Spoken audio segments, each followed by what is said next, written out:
Hello friends, welcome back to my channel Sanjita's world. তোমাদের জন্য আজকে আমি নিয়ে এসেছি মুচমুচে বেগুনির রেসিপি। তার জন্য বেগুনগুলোকে এরকমভাবে তোমাদের কেটে নিতে হবে। খুব বেশি পাতলাও নয়, খুব বেশি মোটাও নয়, যতটা পাতলা সম্ভব হবে ততটা তোমাদের কেটে নিতে হবে।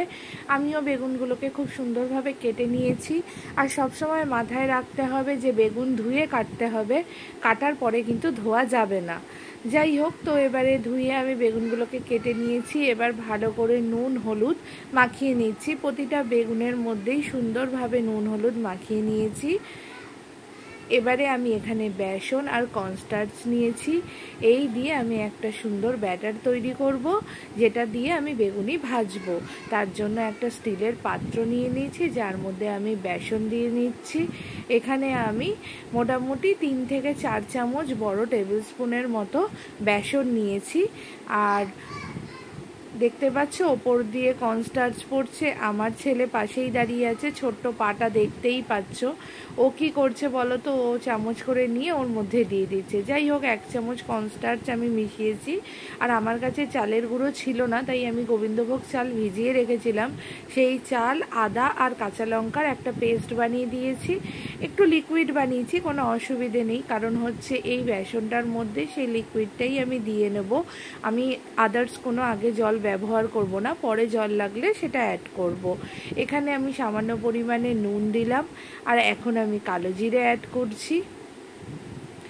এই নুন আর কালো জিরে আমি ভালো করে অ্যাড করে নিচ্ছি।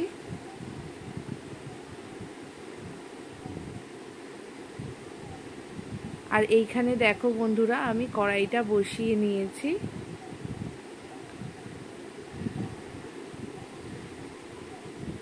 এবার আমি আমার করে রাখা আদা কাঁচা লঙ্কার যে পেস্টটা, সেই পেস্টটা এই ব্যাটারের মধ্যে দিয়ে দিচ্ছি।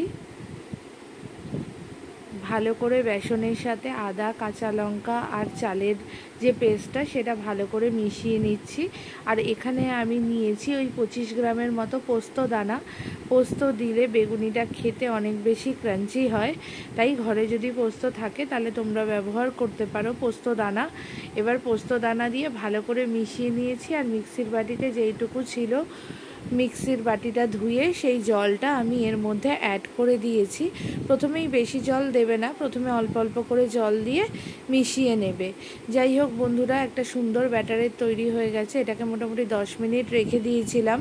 এবার আমি সামান্য পরিমাণে হলুদ এর মধ্যে অ্যাড করেছি। আর এখন অ্যাড করছি সামান্য পরিমাণে বেকিং পাউডার। ওই 1/2 চামচের মতো বেকিং পাউডার এর মধ্যে অ্যাড করেছি। এবারে ভালো করে এগুলোকে ভালো করে আমি মিশিয়ে নিচ্ছি। যত ফাটানোটা ভালো হবে বেসনটা, তত বড়াগুলো আর কি মানে বেগুনিগুলো খুব বেশি ফ্লাফি হবে এবং খেতেও দুর্দান্ত হবে। এইভাবে করে ব্যাটারের মধ্যে ডুবিয়ে আগে আমি দেখে নিলাম একটু বেসনের ফোঁটা দিয়ে যে তেলটা গরম হয়েছে কিনা। তেলটা পুরো গরম হয়ে গেছে। এবার গ্যাসের ফ্লেমটাকে লো করে দিয়ে আমি বেসনের এই বড়াগুলো দিয়ে দিলাম। একে একে বেগুনিগুলো তেলের মধ্যে ছেড়ে দিচ্ছি আর কি। এদিক ওদিক উল্টে পাল্টে বেসনের মধ্যে ডুবিয়ে এবার বেগুনিগুলো ছেড়ে দিচ্ছি। দেখো বন্ধুরা, এইভাবে করেই ছাড়বে। আর বেসনের কনসিস্টেন্সিটা এরকমই থাকবে, না খুব বেশি পাতলা না খুব বেশি গাঢ়। এইভাবে করে আমরা বেসনের বড়াগুলো ভেজে নিচ্ছি। দেখো কি সুন্দর বড়াগুলো ফুলে উঠেছে। বেগুনিগুলো যখনই এক সাইডে দিয়েছি, তাওয়া হয়ে গেলেই সঙ্গে সঙ্গে আমি গ্যাসের ফ্লেমটাকে মিডিয়াম করে দিয়েছিলাম। মিডিয়াম ফ্লেমেই আমাদের ভেজে নিতে হবে। এইভাবে করে উল্টে পুল্টে মোটামুটি উল্টে পাল্টে মোটামুটি 5 মিনিটের মতো ভেজে নিলেই আমাদের হয়ে যাবে। খুব সহজে এই বেগুনি রেসিপিটা তোমরা বাড়িতে বানিয়ে নিতে পারো। ডাল ভাতের সাথেও খাওয়া যেতে পারে, খিচুড়ির সাথেও খাওয়া যেতে পারে। ইনফ্যাক্ট ইভিনিংয়ের স্ন্যাক্স হিসাবেও তোমরা চা আর বেগুনি খেতে পারো। বাইরে থেকে না কিনে ঘরে বানিয়েই খেতে পারো। বানাতে 10 থেকে 15 মিনিট লাগে। খুব তাড়াতাড়ি খুব অল্প জিনিস দিয়ে বানানো হয়ে যায়, তাই বাড়িতে এটা ট্রাই করতে পারো। দেখো বন্ধুরা, আমার বেগুনিটা ভাজা ভাজা হয়ে এসেছে। আমি এবারে একটা টিস্যু পেপারের ওপরে এই বেগুনিগুলোকে সব তুলে নিয়েছি। এবার আমি সুন্দরভাবে তোমাদের প্লেটিং করে দেখাচ্ছি। দেখো কি সুন্দর লাগছে, একদম ড্রাই হয়েছে, কোনো অয়েলি ভাব নেই, যেহেতু টিস্যু পেপারের ওপরে তুলেছিলাম। কি সুন্দর লাগছে দেখতে। আর ওপরে দেখছো পোস্ত দানাগুলোও দেখা যাচ্ছে। এগুলো মুখে পড়লে না খেতে অনেক বেশি টেস্ট লাগে। দেখো পোস্তের দানাগুলো পুরো দেখা যাচ্ছে স্পষ্টভাবে। যাই হোক বন্ধুরা, তোমাদের আমি একটা বেগুনি ভালো করে ভেঙেও দেখাচ্ছি কতটা ক্রাঞ্চি হয়েছে। চালের গুঁড়ো যদি তোমাদের বাড়িতে অ্যাভেলেবেল থাকে তাহলে চালের গুঁড়ো দিয়ে দেবে, সেটাই কোনো অসুবিধা নেই। আদা কাঁচা লঙ্কার পেস্টটা খালি বানিয়ে নেবে। আমার ঘরে ছিল না, তাই আমি তখনই একটু আগেই চালটা ভিজিয়ে রেখেছিলাম আর তখনই পেস্ট করে নিয়েছি একেবারে আদা কাঁচা লঙ্কার সাথে। এই দেখো বন্ধুরা, এখানে আরও বেগুনি ভাজা চলছে। আবার বেসনটা একটু এক্সেস হয়ে গিয়েছিল বেশি, তার জন্য আমার হাজব্যান্ড বললে একটু কুমড়োটা পাতলা পাতলা করে কেটে দাও, কারণ আমার ঘরে আর বেগুন ছিল না। তার জন্য কুমড়োটাকে সুন্দরভাবে পাতলা পাতলা করে দিয়েছি, কেটে দিয়েছি।